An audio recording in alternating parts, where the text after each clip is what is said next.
Hi friends, Panoli കാർസിൻ്റെ പുതിയൊരു വീഡിയോയിലേക്ക് ഏവർക്കും സ്വാഗതം. ഇന്ന് നമ്മളൊരു കിടിലൻ നാനോ ഓട്ടോമാറ്റിക് ആയിട്ടുള്ള വന്നുള്ളത്. നാനോയിൽ ഓട്ടോമാറ്റിക് വാഹനം കിട്ടാൻ വളരെ പ്രയാസമാണ്. ഓട്ടോമാറ്റിക് നാനോ ആവശ്യമുള്ളവർ പെട്ടെന്ന് കോൺടാക്ട് ചെയ്തിട്ടുള്ള ഒരു കിടിലൻ നാനോ ഓട്ടോമാറ്റിക് നമുക്ക് അതിൽ സ്റ്റോക്ക് വന്നിന്. ഈ ഒരു വാഹനം എന്ന് പറഞ്ഞു കഴിഞ്ഞാൽ 2016 മോഡലാണ്, 80,000 കിലോമീറ്റർ ഓടിക്കും. ഈ ഒരു വാഹനത്തിൻ്റെ ഡീറ്റെയിൽസും കാര്യങ്ങളായിട്ടാണ് നമ്മൾ ഇന്ന് വന്നത്. അപ്പോൾ ഡയറക്റ്റായിട്ട് ഉള്ളിലേക്ക് കടന്നാലോ. ഇതിന് മുമ്പ് നമ്മൾ ഷോപ്പിൻ്റെ ലൊക്കേഷനും കാര്യങ്ങളൊക്കെ വരുന്നത് മലപ്പുറം ജില്ലയിൽ നിലമ്പൂർ ചുങ്കത്തറ എന്ന് പറഞ്ഞ സ്ഥലത്താണ് ഷോപ്പിൻ്റെ എക്സാക്ട് ലൊക്കേഷൻ വരുന്നത്. പിന്നെ വാഹനത്തിൻ്റെ കൂടുതൽ ഡീറ്റെയിൽസും കാര്യങ്ങളും അറിയേണ്ടവർക്ക് താഴെ ഡിസ്ക്രിപ്ഷൻ നമ്പർ വിളിച്ചോളി. ഫുൾ ഡീറ്റെയിൽസും കാര്യങ്ങളെല്ലാം നമ്മൾ പ്രൊവൈഡ് ചെയ്യും. നമുക്ക് ഡയറക്റ്റ് വീഡിയോ എടുക്കണമല്ലോ. അപ്പോൾ ഇതാണ് ഈ ഒരു വാഹനത്തിൻ്റെ എക്സ്റ്റീരിയറിൻ്റെ കണ്ടീഷനും കാര്യങ്ങളൊക്കെ നോക്കുമ്പോൾ എക്സ്റ്റീരിയറിൻ്റെ ഭാഗവും കാര്യങ്ങളൊക്കെ നല്ല മിൻറ്റ് കണ്ടീഷനാണ്. അങ്ങനെ ഓവർ സ്ക്രാച്ചോ കാര്യങ്ങളോ ഒന്നുമില്ല എവിടെയും. ഈ സൈഡിലത്തെ വ്യൂ ഒക്കെ നോക്കുമ്പോൾ ഇവിടെ ഒന്നും അങ്ങനെ സ്ക്രാച്ച് കാര്യങ്ങളൊന്നുമില്ല. പിന്നെ ജെൻഎക്സ് ആണ്, ഡിക്കി വരുന്ന ടൈപ്പാണ്. ബാക്കത്തെ ഒരു വ്യൂ ഒക്കെ നോക്കുമ്പോഴും ബാക്ക് സൈഡും കാര്യങ്ങളൊക്കെ നല്ല പക്ക വെൽ മെയിൻറ്റെയിൻ ചെയ്തൊരു വാഹനമാണ്.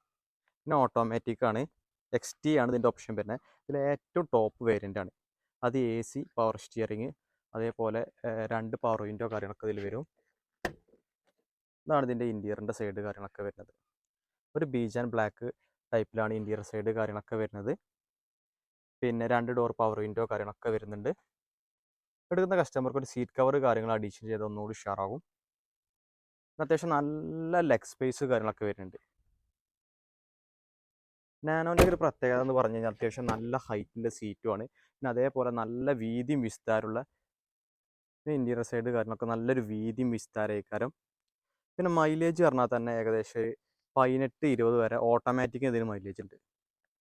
പിന്നെ ഏതൊരു ഗ്യാപ്പിൽ കൊണ്ടുപോയാണ്ട് നാന പാർക്ക് ചെയ്യാൻ പറ്റും.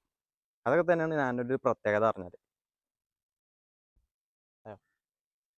അപ്പോൾ ഈ ഒരു വാഹനത്തിൻ്റെ ഏകദേശം ഡീറ്റെയിൽസ് നമ്മൾ പറഞ്ഞു കഴിഞ്ഞിട്ടുണ്ട്. അപ്പോൾ ഒരു വാഹനത്തിന് നമ്മൾ പ്രൈസ് എക്സ്പെക്ട് ചെയ്യുന്നത് 1,85,000 രൂപയാണ്. പ്രൈസിൽ ചെറിയ മാറ്റങ്ങളും കാര്യങ്ങളൊക്കെ വരുത്തി കൊടുക്കുക. ഓട്ടോമാറ്റിക് ആയതുകൊണ്ടാണ് ഇത്രയും പ്രൈസ് വരുന്നത്. മാനുവലൊക്കെ ആകുമ്പോൾ 1,50,000 ആ ലെവലൊക്കെ പ്രൈസ് വരുള്ളൂ ഒരു വാഹനത്തിന്. പിന്നെ നാനോ ഓട്ടോമാറ്റിക് ആണ്, കിട്ടാൻ വളരെ ബുദ്ധിമുട്ടാണ്. ഇതിന് മുമ്പ് നമ്മളൊരു വാഹനം ചെയ്തിരുന്നു, ഏകദേശം ഒരു വർഷത്തിന് മുമ്പാണ് ചെയ്തത്. അത് കഴിഞ്ഞിട്ട് കുറേ ആൾക്കാർ എൻക്വയറി ചെയ്തിരുന്നു. ഒരു വാഹനം ആവശ്യമുള്ളൊരു പെട്ടെന്ന് കോൺടാക്ട് ചെയ്തോളി. കാരണം നാനോ ഓട്ടോമാറ്റിക് അത്രമാത്രം ഡിമാൻഡിലൊരു വാഹനമാണ്. കാരണം ഇത്രയും ബഡ്ജറ്റ് കുറവിൽ കുഴപ്പമില്ലാത്തൊരു ഓട്ടോമാറ്റിക് AC, പവർ സ്റ്റിയറിങ് കാര്യങ്ങൾ, ഓപ്ഷൻസും കാര്യങ്ങളും മോഡലും കാര്യങ്ങളൊക്കെ ഒരു വാഹനം കിട്ടുക ഓട്ടോമാറ്റിക്കിൽ വളരെ പ്രയാസമാണ്. അപ്പോൾ ഇൻട്രസ്റ്റ് ആയിട്ടുള്ള കോൺടാക്ട് ചെയ്തോളി. ഡിസ്ക്രിപ്ഷനിൽ കൊടുത്ത നമ്പർ വിളിച്ചാൽ ഫുൾ ഡീറ്റെയിൽസും കാര്യങ്ങളെല്ലാം നമ്മൾ പ്രൊവൈഡ് ചെയ്യും. അപ്പോൾ വീണ്ടും പുതിയ വീഡിയോയുമായി കാണുന്നവരെ എവർക്കും താങ്ക് യു.